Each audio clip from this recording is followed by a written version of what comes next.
بعد سارے انبیاء علیہ السلام ان کی اقتدا کرتے رہے۔ اول من اختتن ابراہیم علیہ السلام، پہلے جس نے ختنہ کیا وہ حضرت ابراہیم علیہ السلام ہیں۔ قوم عمالقہ کے ساتھ مقابلہ ہوا، جانبین سے کافی آدمی مارے گئے، پہچان نہیں ہو رہی تھی کون سے ہمارے ہیں کون سے کافر ہیں۔ فرمایا آئندہ ختنہ کراؤ تاکہ مسلمان کافروں سے ممتاز ہو جائیں۔ اول من اختتن، پہلا ختنے کا حکم ابراہیم کو دیا۔ فی القدوم، بالقدوم، ایک جگہ ہے اس کا نام ہے قدوم، اور قدوم کے ذریعے جیسے لکڑی تراشتے ہیں۔ سیدنا ابراہیم علیہ السلام نے خلوت میں جا کر اللہ کے حکم کو پورا کیا۔ 80 سال کے قریب اس وقت عمر مبارک تھی۔ لہو بہت بہا، تکلیف بھی بڑی ہوئی۔ فرمایا ابراہیم آلے کو تیز کیوں نہیں کیا، اور ہم سے طریقہ کار پوچھتے۔ فرمایا میرے اللہ، آپ کا حکم آئے اور ابراہیم تاخیر کرے، یہ نہیں ہو سکتی۔ اللہ تعالی شانہ نے یہ سلسلہ انہی سے چلایا، اور قیامت تک یہ مسلمانوں میں چلتا رہے گا۔ ہمارے گھروں میں جب بچہ پیدا ہوتا ہے تو سب سے پہلے ہم فکر کرتے ہیں کہ اس کے دائیں کان میں آذان دی جائے اور بائیں کان میں تکبیر کہی جائے، تاکہ بچے کی روح میں انوارات، وہ ان میں انجلا ہو جائے، انوارات کی زیادتی ہو جائے بچے کے اندر۔ یہ آذان اور یہ تکبیر ایک دعوت تامہ ہے، پورے دین کی طرف بلانا ہے۔ یہ نورانیت اس بچے میں آئے اور بچی میں آئے کہ اذان اور اقامت اللہ کے نبی نے دونوں کا اہتمام کیا۔ سیدنا حسن اور سیدنا حسین کے کان میں اذان اللہ کے نبی نے خود دی۔ یہ سعادت کی بات ہے۔ پھر اللہ کے نبی نے ترغیب دی کہ تحنیک کر لیا کرو، جسے ہم اپنی زبان میں کہتے ہیں گھٹی لگانا بچے کو۔ کسی نیک آدمی کی لعاب وہ اس کے پیٹ میں جائے تاکہ وہ روحانیت کا کام ادا کرے۔ بہتر ہے، کھجور کے اندر اللہ نے بڑی برکت رکھی ہے۔ کلمہ طیبہ کی مثال اللہ نے کھجور سے دی ہے، اور فرمایا کھجور سے تحنیک کرو۔ آپ علیہ السلام کے پاس بچے لائے جاتے، آپ کھجور منگواتے اور اسے چباتے۔ اللہ موقع دے دے تو عجوہ کھجور کے فضائل زیادہ ہیں۔ اس کے پودے کو اللہ کے نبی نے اپنے دست مبارک سے خود لگایا۔ ان میں انوارات ہیں، بے شک کھانے کے اعتبار سے اور کھجوریں بھی ہیں، لیکن انوارات کا مقابلہ عجوہ کے ساتھ کوئی کھجور نہیں کر سکتی۔ فرمایا یہ نیک آدمی سے چبوائے جائیں، بچہ ہے یا بچی اس کے تالو کو لگا دیے جائیں، تاکہ معدے میں پہلی جو چیز جائے وہ بابرکت چیز اندر جائے۔ اگر یہ میسر نہ ہو پھر کوئی میٹھی چیز لے لے، جیسے شہد ہے اسی میں لعاب ملا دے، کیونکہ معدہ مٹھاس کو بڑا قبول کرتا ہے، سارے جسم میں جلدی اثر پہنچتا ہے میٹھے کے ذریعے۔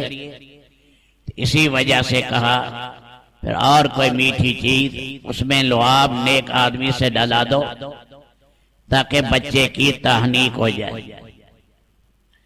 7ویں دن بچہ اگر صحت مند ہے اور اس دن اس کا ختنہ کرا دو، اگر بیمار ہے تو پھر سمجھدار ڈاکٹر سے مشورہ کر لیا جائے ختنے کے بارے میں۔ احریق عنہ دمن و امیت عنہ العذاب، بال بھی بچے کے منڈا دیے جائیں، بالوں کے بقدر صدقہ کر دیا جائے تاکہ آنے والی مصیبتیں اللہ ٹال دے۔ رب العالمین اس صدقے کی برکت سے آنے والے مسائل اللہ حل کر دیں، بچہ آفات میں نہ گھر جائے۔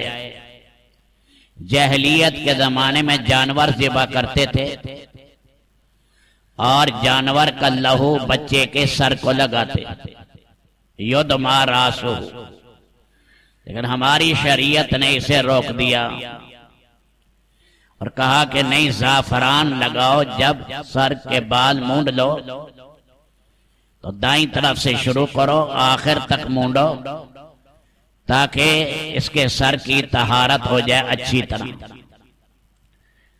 اور اس کے سر پر زعفران لگا دو اور اس کا عقیقہ بھی کر دو تاکہ آنے والے مصائب اور مشکلات اللہ ٹال دے، اور بچے کا ختنہ بھی کرا دو۔ یہ وہی سنت ابراہیمی چلی آ رہی ہے، یہ در حقیقت شاہی مہر ہے، یہ داغ دی جاتی ہے، لگا دی جاتی ہے۔ جیسے شاہی گھوڑے بادشاہی استعمال کر سکتا ہے اور کوئی نہیں، اس پر ایک داغ ہوتا ہے، انہیں فرس مصومین کہتے ہیں۔ یہ بھی ایک داغ ہے اور نشان ہے کہ تم نے اپنے اس محل کو، جگہ کو حلال جگہ پر تم نے استعمال کرنا ہے۔ سعید ابن العاص سے کسی نے کہا کہ میرے پاس آ جانا، میرے بچے کا ختنہ ہے اور میں نے ضیافت کی۔ فرمایا ہم حضور پاک کے زمانے میں بچوں کے ختنے پر کوئی ضیافت نہیں کرتے، عام طور پر لوگ شادیاں کرتے ہیں بچے کے ختنے کے موقع پر مال لینے کے لیے۔ فرمایا سادے طریقے کے ساتھ ختنہ کر دیا جائے، کوئی مصیبت ٹالنے کے لیے کوئی چیز تقسیم کر دی جائے تو کوئی حرج نہیں، لیکن اس کا اہتمام نہ کرے۔ تو یہ اللہ تعالیٰ نے ابراہیمی چیز اللہ نے عطا کی۔ تو ابراہیم علیہ السلام کی عمر شریف 80 سال تھی۔ اللہ کی شان اسی دن بیٹا 7 سال کا تھا یا اتنا ہی تقریباً، اس کے لیے بھی حکم دیا کہ اپنے بیٹے کا بھی ختنہ کریں۔ جب ہم قبر سے اٹھیں گے یہ ختنے کا ٹکڑا دوبارہ لگا دیا جائے گا، کیونکہ اللہ نے قرآن میں کہا ہے کہ میں بچے یا بچی کو اس حالت میں پیدا کروں گا، دوبارہ اٹھاؤں گا جس حال میں پہلے پیدا ہوئے۔ آگے وہ ٹکڑا رہے گا یا نہیں، اس کی تفصیل احادیث میں نہیں آئی۔ تو باہر کیف یہ طبی طور پر بھی اس سے بہت سی بیماریوں کا ازالہ ہو جاتا ہے، اور انسان کے لیے جب شادی کا موقع ہو اس کے لیے الذ اور لذت کی چیز بھی ہے، اس لیے شریعت مطہرہ نے یہ ابراہیمی طریقے کو قیامت تک کے لیے اللہ نے باقی رکھا۔ اول من اختتن، پہلا ختنہ کرنے والے ابراہیم علیہ السلام ہیں۔ اللہ نے انہی سے ملت ابراہیمی آگے اللہ نے جاری کی۔ پہلے جتنے نبی آتے تھے یا دوسرے انسان تھے ان کی داڑیاں سفید نہیں تھی، جنت میں تو قدرتی داڑھی ہوگی بھی نہیں، جردن مردن مکحلین، جیسے 18 سال 20 سال کا جوان ہے، قدرتی داڑھی اگے گی نہیں جنت کے اندر۔ اس لیے آدم علیہ السلام آئے تو آدم علیہ السلام کی داڑھی قدرتی تھی ہی نہیں۔ پھر آگے جو نبی آئے اللہ نے پھر انہیں داڑھی رکھنے کا حکم دیا۔ یہ سنن انبیاء ہے، سارے نبی رکھتے آئے ہیں۔ حضرت نوح علیہ السلام اور ابراہیم علیہ السلام میں تقریباً 1700 سال کا فاصلہ ہے۔ نوح علیہ السلام کی عمر 1400 سال ہے، 950 سال ان کا دعوت کا زمانہ ہے۔ اللہ کی شان جب دنیا سے گئے ہیں، ایک بال بھی ان کا سفید نہیں تھا اور ایک دانت بھی ان کا خراب نہیں ہوا۔ اللہ نے معجزے کے طور پر انہیں شاندار صحت اللہ نے عطا کی۔ حضرت نوح علیہ السلام، ابراہیم علیہ السلام نے دیکھا کہ یہ کیا ہے، داڑھی میں سفیدی نظر آئی، یہ کیا چیز ہے میرے اللہ، پہلی دفعہ جو ہو رہا ہے۔ فرمایا یہ وقار ہے، وقار، عزت کی چیز ہے یہ۔ فرمایا اللہم زدنی وقارا، اگر یہ عزت کی چیز ہے تو میرے اللہ پھر اس کا اضافہ کر دیجئے، میری داڑھی پھر پوری سفید کر دیجئے تاکہ میں پوری طرح باعزت بنوں۔ تو یہ داڑھی کا سفید ہونا یہ بھی سب سے پہلے حضرت ابراہیم علیہ السلام سے شروع ہوا۔ حدیث میں آتا ہے کہ خالف الیہود، یہود کی مخالفت کرو، یہود کی۔ لا یصبغون لحاہم، وہ اپنی داڑھی کو رنگتے نہیں ہیں، تم اپنی داڑھی کو رنگا کرو جی، اور وہ کالی سیاہی کے علاوہ دوسرے رنگ سے ہو۔ اس لیے بہت سے فقہا اس طرف چلے گئے کہ داڑھی کو رنگین کرنا یہ زیادہ افضل ہے۔ سیدنا ابو بکر صدیق رضی اللہ تعالیٰ عنہ ہنا مہندی کو کہتے ہیں، قطم نیل کی بوٹی کے پتوں کو کہتے ہیں، ان دونوں پر رگڑتے تھے تو یہ جو مہندی تھی زردی سیاہی میل ہو جاتی۔ یہ صدیق اکبر اپنی داڑھی کو لگاتے تھے۔ سیدنا عمر ابن خطاب ہنائے محض یعنی خالص مہندی وہ اپنی داڑھی کو لگاتے تھے۔ بعض صحابہ کرام سفید رکھتے تھے۔ فرمایا رنگ استعمال کرنا ہے تو کالے رنگ کے علاوہ کوئی رنگ بھی استعمال کر لے، تو یہ اللہ کے نبی نے اس کی اجازت دی ہے۔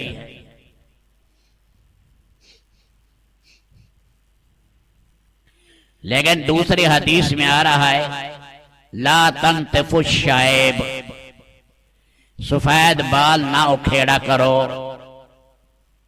بعض لوگ اپنی داڑھی سے سر سے سفید بال اکھاڑ لیتے ہیں، فإنہ نور المسلم، یہ مسلمان کا نور ہے، کیونکہ جب ہم پلسرات سے گزریں گے ہمیں نور کی ضرورت ہو، تیز جیسے لائٹیں ہیں دائیں بائیں، اس نور کی روشنی میں پلسرات سے گزرنا ہوگا۔ نورہم یسعی بین ایدیہم و بایمانہم بشراکم الیوم، یہ نور کون سا ہے؟ فرمایا جو رات کے ٹائم آدمی مسجد میں آتا ہے، یہ نماز کی محافظت کرتا ہے، یہ نور ہے، اور جو قرآن کریم پڑھتا ہے اس کی ہر آیت یہ نور بنے گی۔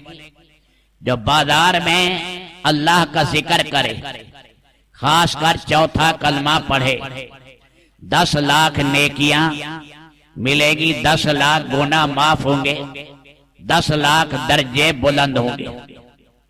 جنت کے درجے تو 6600 ہیں، پھر یہ 10 لاکھ کیسے؟ ہر 2 درجوں کے درمیان پھر لاکھوں درجے ہیں، ہر 2 درجوں کے درمیان۔ اس لیے جب بازار میں ذکر الہی کرے گا، فرمایا اس کا ہر بال پل صراط پر نور بنے گا۔ دکاندار اللہ پاک کی بارگاہ میں بڑا ذخیرہ جمع کر سکتے ہیں اللہ کے ذکر سے، تلاوت سے بازار میں۔ یہ غفلت کی جگہ ہے، غفلت کی جگہ میں اللہ کو یاد کر۔ فرمایا جو حج میں تم کنکریاں مارتے ہو، ہر کنکری ایک مہلک گناہ کو ختم کرتی۔ یہ کنکریاں مارنا یہ بھی نور کا سبب بنے گا۔ آدمی حج یا عمرے میں بال منڈاتا ہے، یہ بھی رب العالمین ہر بال کو آ جائے اس کو رب العالمین نورانی بنائیں گے۔ جو کسی کی حاجت پوری کرے، فرمایا جیسے ایک پوری کائنات ہے، ایسا ہی نور اللہ عطا کریں گے جو کسی کی حاجت کو پورا کرے۔ نور اللہ عطا کریں۔ اللہ کے راستے میں تیر چلایا، اس پر بھی نور اس کو دیا جائے گا۔ یہ نور ہوگا، اس نور کی روشنی میں پل صراط کا سفر طے ہوگا۔ فرمایا نیچے سے آواز آئے گی، جد یا مومن اطفا نوروں کا لہبی، اے مومن جلدی گزر جا، تیرے ایمان و اعمال کے شعلے کہیں میری آگ کو بجھا نہ دیں۔ یہ نورانیت ہوگی۔ اس لیے فرمایا کہ اگر دیکھ لے داڑھی سفید رکھنے میں خوبصورتی ہے تو سفید رکھ لے، اگر رنگنے میں خوبصورتی ہے تو رنگ لے۔ مجاہد کو اجازت ہے وہ سیاہ رنگ لگا سکتا ہے۔ کہ ہوا سے لے طائر، پرندے کا جو پوٹا ہے آگے سینہ، اس طرح فرمایا کالی مہندی نہ لگاؤ، صرف مجاہد کو اجازت۔ ہمارے بعد اکابرین جب تک ہندوستان میں انگریز رہا، اس کے خلاف جہاد رہا تو داڑھی رنگین کرتے تھے، سیاہ رکھتے تھے۔ جب وہ گئے تو انہوں نے اسی دن ہی جس غرض سے لگاتے تھے وہ چھوڑ دی، اور پھر دیکھا جیسے ہمارے شیخ الاسلام حضرت مدنی رحمت اللہ علیہ کو جو دیکھا چند دنوں کے بعد سفید داڑھی، فرمایا یہ سیاہی تو صرف دشمن پر رعب ڈالنے کے لیے تھی۔ تو باہر کیف یہ ابراہیم علیہ السلام کی سنن میں ہے۔ تو یہ بھی اللہ پاک کا بعد دفعہ جو ہے داڑھی کے کچھ بال، جیسے ہمارے نبی صلی اللہ علیہ وسلم کے داڑھی بچے میں صدغین میں کن پٹی میں 19-20 بال سفید ہوئے کل۔ تو وہ تو نہ ہونے کے برابر ہے۔ جب آپ زیتون کا تیل لگاتے وہ نظر ہی نہیں آتے تھے۔ 63 سال کی آپ کی قمری عمر ہے، 61 سال آپ کی شمسی عمر ہے۔ تو آپ علیہ السلام اللہ نے اس جو ہے سطح پر نہیں پہنچایا کہ آپ کے سر مبارک اور داڑھی سفید ہو۔ تو باہر کیا ہے، پہلی چیز جو انبیاء علیہ السلام میں سفیدی آئی وہ بھی حضرت ابراہیم علیہ السلام کی ہے۔ اللہ کے نبی نے ممبر بنایا اور فرمایا سب سے پہلے یہ ممبر میرے باپ ابراہیم نے لوگوں کو خطبہ دینے کے لیے بنایا۔ میں آپ کی اقتدا میں آپ نے فرمایا کہ یہ میرے لیے بھی ممبر بنائے جائے۔ یہ آپ خبر یہ عام ہوئی تو ایک عورت تھی، اس کا نام فقیہ تھا۔ اس عورت کا غلام تھا، اس کا نام میمون تھا۔ اس عورت نے اجازت لے دی، یا رسول اللہ ممبر میں بنوا دیتی۔ تو اپنے خادم میمون سے کہا کہ اللہ کے نبی کے لیے ممبر بناؤ۔ احد پہاڑ کے پیچھے جگہ ہے غابہ کی، وہاں جھاؤ کا درخت تھا، وہ کہاں جسے کہتے ہیں، تو وہاں سے لکڑی کٹوا کر اور بنایا گیا۔ پہلے ہمارے علاقوں میں سمجھا جاتا تھا کہ جھاؤ کا درخت بیکار ہے۔ اب نئے نئے لکڑیاں بن رہی ہیں، اس کے برادے سے عجیب چیزیں بن رہی ہیں، 6-6, 7-7, 8-8 ہزار کا وہ ایک ایک من کا اس کا برادہ بکھرا ہے. کہتے ہیں اب تو یہ بڑا کارآمد چیز ہے. اللہ کے نبی صلی اللہ علیہ وسلم پہلے کھجور کے تنے کے ساتھ لگ کر خطبہ دیتے. جب ممبر آ گیا تو ممبر پر آئے وہ تنا رونے لگا. اس حدیث کو حضرت حسن بصری جب بیان کرتے زاروں قطار روتے کہ اے مسلمانوں، اللہ کے نبی کے فراق میں تو کھجور کا تنا بھی رویا، کھجور کا تنا وہ بھی رویا اللہ کے نبی کے فراق میں. تمہارے دل اتنے سخت ہو گئے تم کبھی بھی نبی کے لیے نہیں روئے. آپ علیہ السلام نے فرمایا میں وہ پتھر جانتا ہوں، میں وہ درخت جانتا ہوں، جب میں گزرتا تھا نبوت سے پہلے وہ مجھے سلام کرتے تھے. حضرت ابو بکر صدیق کے گھر کے ساتھ ایک پتھر تھا، وہ بھی کہتا تھا السلام علیکہ یا رسول اللہ. حجر اسود سے جب گزرتے تھے یہ بھی کہتا تھا السلام علیکہ یا رسول اللہ. اور درخت سے بھی گزرتے وہ بھی آپ کو سلام کرتا. تو یہ اللہ کے نبی صلی اللہ علیہ وسلم نے جب ممبر پر آئے تو کھجور کا تنا رونے لگا. اشار کہتا ہے 10 مہینے کی گابن اونٹنی کو. فرمایا جیسے وہ روتی ہے اور اس کی آواز مسجد نبی کے آخری کنارے پر جا رہی تھی، جیسے کہانین بچہ ماں کے لیے روئے ایسے رو رہے تھے.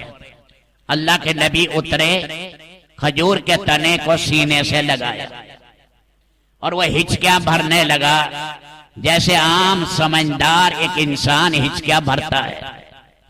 آپ علیہ السلام نے فرمایا لو لم التزم ہو ما زال باقیا الی یوم القیامہ، اگر میں اسے نہ چمٹاتا اپنے ساتھ قیامت تک یہ روتا رہتا. پھر آپ نے فرمایا کیا یہ اچھا نہیں، جنت میں تم اہل جنت کے لیے کھجور کا درخت بنو. پھر آپ نے کٹوا کر اسے مسجد نبی کی اسی جگہ پر دفن کرا دیا. تو آپ علیہ السلام نے ممبر بنایا، اس کی اوپر والی سیڑھی پر بیٹھتے تھے خطبہ دینے کے لیے. جب صدیق اکبر کا زمانہ آیا وہ دوسرے نمبر پر بیٹھتے کہ ادب کا تقاضا یہی ہے، دین نام ہی ادب کا. جب حضرت عمر کا زمانہ آیا وہ ممبر کی تیسری سیڑھی پر بیٹھنے لگے، 2 سیڑھیاں اوپر کی چھوڑ دی. جب عثمان ذو النورین کا زمانہ آیا 6 سال تک وہ بھی تیسری سیڑھی پر بیٹھے. یہ بتایا یہاں تک دین کا حق ہے. یہ ہے مزاج دین ادب کا. پھر اوپر والی سیڑھی پر چلے گئے کہ اگر امام اور خطیب نیچے بیٹھتا گیا تو ایک وقت آئے گا امام اور خطیب کنویں میں ہوگا، مجمع اوپر ہوگا. پھر سیدنا معاویہ رضی اللہ تعالی عنہ نے پھر فرمایا کہ ممبر ایک ایسا بناؤ کہ اس کی 3 یہ سیڑھیاں اوپر کھڑی رہیں، اس پر کوئی نہ بیٹھے، علیحدہ ہوں 3 سیڑھیاں، درمیان میں حد فاصل ہو. اس کے نقشے کا ممبر آج بھی مدینہ میں پڑا ہے. یہ بنایا ہوا سلیم مراد کا ہے لیکن اسی انداز کا ہے کہ رسول پاک علیہ السلام کے زمانے میں جو سیڑھیاں تھیں مجمع ان کی زیارت کرتا رہے، ان پر نہ بیٹھے. یہ ہمارے بہت سے کام اللہ نے صحابہ تابعین سے کرائے. یہ محراب ہے، حضور کے زمانے میں یہ محراب نہیں ہوتے، پہلی صف بنتی تھی، امام اسی میں کھڑا ہوتا. یہ حضرت معاویہ رضی اللہ تعالیٰ عنہ نے کہا آگے محراب بنا دو تاکہ امام آگے کھڑا ہو جائے، ساری صف نہ رکے. یہ ساری دنیا حضرت معاویہ کی سنت پر چلتی، یہ انہوں نے سب سے پہلے شروع کی. پہلے مینارے نہیں ہوتے تھے مسجد کے، تابعین کے زمانے میں شروع ہوئے. عمر ابن عبدالعزیز نے کہا پتہ نہیں لگتا مسجد کہاں پر ہے، مینارہ بنا دو تاکہ پتہ لگے یہ عبادت گاہ ہے. اس لیے یہ سارا ثواب عمر ابن عبدالعزیز کو ملے گا. یہ ان کی سنن میں ہے، یہ ان حضرات کی مبارک سنتوں میں ہے. تو میں یہ عرض کر رہا تھا یہ چیزیں اللہ تعالیٰ نے میں نے جو عرض کی ہیں، ایک ان میں جو ہے سفیدی کا آنا، ایک ختنے کا ہونا اور ایک منبر کا بنانا، یہ پہلے حضرت ابراہیم علیہ السلام نے بنائی، پھر انہی سے آگے سلسلہ چلا۔ ابراہیم علیہ السلام کا لقب ابو ضیف بھی ہے، مہمانوں کی مہمانی کرنے والے۔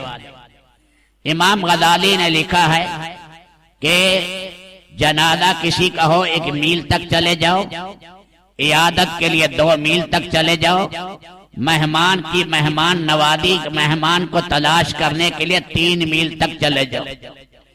بعض دفعہ 2 دن 3 دن کھانے کا موقع نہیں آتا تھا ابراہیم علیہ السلام کو کہ مہمان نہیں، وہ کہتے تھے وہ کھانا مجھے اچھا ہی نہیں لگتا جو بغیر مہمان کے کھایا جائے، ہمیں وہی کھانا اچھا لگتا ہے جو چھپ کر کھائیں، اور انہیں وہی کھانا اچھا لگتا تھا جو مہمان کے ساتھ کھایا جائے۔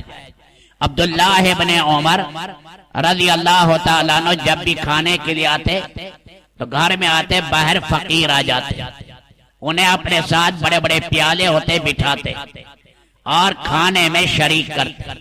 نتیجہ یہ دکھتا کہ عبداللہ ابن عمر نے 2-4 لقمے لیے، باقی سارے لوگ غربا کھا کر چلے جاتے۔ ان کے گھر والوں نے تدبیر بنائی کہ ان غربا کو پہلے کھلا دو، انہیں پکایا اور انہیں پہلے کھلایا تاکہ عبداللہ ابن عمر اس کے لیے کھانا بچے، کیونکہ جسم نحیف ہو گیا۔ تو یہ شوق تھا مسلمانوں میں کہ فقراء اور مساکین کو کھانا کھلانا۔ ابو ضیف تھے، 2-3 دن اسی انتظار میں رہے، اور لکھا ہے حدیث شریف میں ایک صاحب آئے، کہا بسم اللہ پڑھو، اس نے کہا وہ کون ہے؟ فرمایا جس اللہ نے کائنات بنائی۔ فرمایا میں تو اس کو نہیں مانتا۔ فرمایا اٹھ جاؤ چلے جاؤ۔ اللہ تعالیٰ نے فرمایا ابراہیم ہم بھی 70 سال سے اسے کھانا کھلا رہے ہیں، کفر کے باوجود آپ نے ایک دن بھی نہیں کھلایا۔ پیچھے دوڑے، واپس لائے، انہوں نے وجہ پوچھی، تفصیل بتائی، اس پر وہ کافر مسلمان ہو گیا۔ تو یہ لقب ہے جو عربوں میں اللہ نے شوق رکھا ہے کھانے کھلانے کا، کہ کھانا کھلانا یہ شوق اللہ نے یہ سنت ابراہیم علیہ السلام سے چلائی۔